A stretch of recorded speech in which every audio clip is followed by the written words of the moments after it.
الحمد للہ رب العالمین۔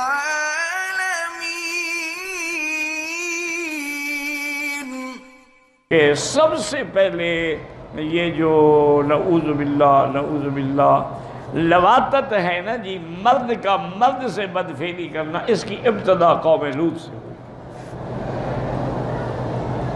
اسی لیے حضرت لوط نے ان کو ڈانٹا اور سمجھایا کہ بدبختو انکم لتاتون الفاحشۃ ما سبقکم بہا من احد من العالمین، تم ایک ایسا گناہ کر رہے ہو، تم سے پہلے جن و انس میں کسی نے یہ گناہ نہیں کیا۔ لیکن وہ بدبخت بالکل ماننے کے لیے تیار بھی نہیں تھا۔ یعنی آپ حیران ہوں گے کہ یہ اتنا گندا کام ہے کہ جانور بھی نہیں کرتا، کتا بھی نہیں کرتا، واحد یہ قوم ہے انسان، نعوذ باللہ ثم نعوذ باللہ ثم نعوذ باللہ، جس نے اغلام بادی شروع کی۔ انا للہ و انا الیہ راجعون۔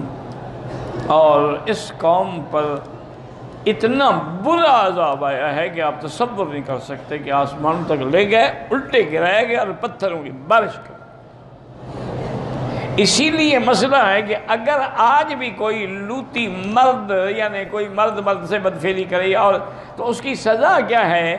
امام شافعی اور امام احمد حنبل فرماتے ہیں کہ فقتلوہ، اس کو قتل کر دو۔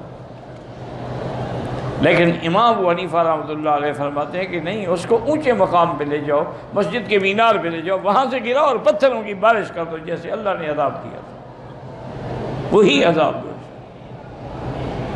یعنی یہ ایسا گندا عمل ہے۔ لیکن بدقسمتی یہ ہے کہ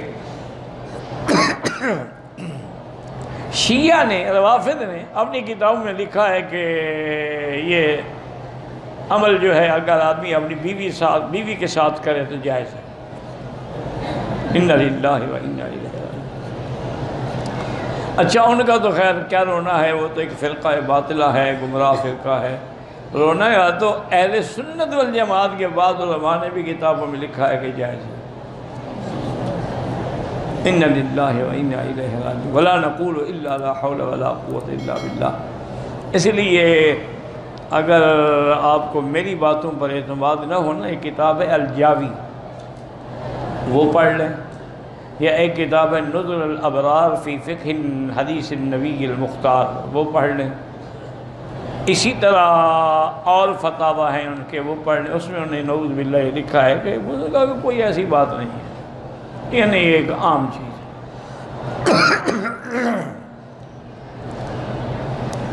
یعنی جس قوم پہ اللہ کا اس عمل کی وجہ سے غضب آیا، اس کو کہنا کہ حلال ہے، اس کا کوئی علاج ہے دنیا میں؟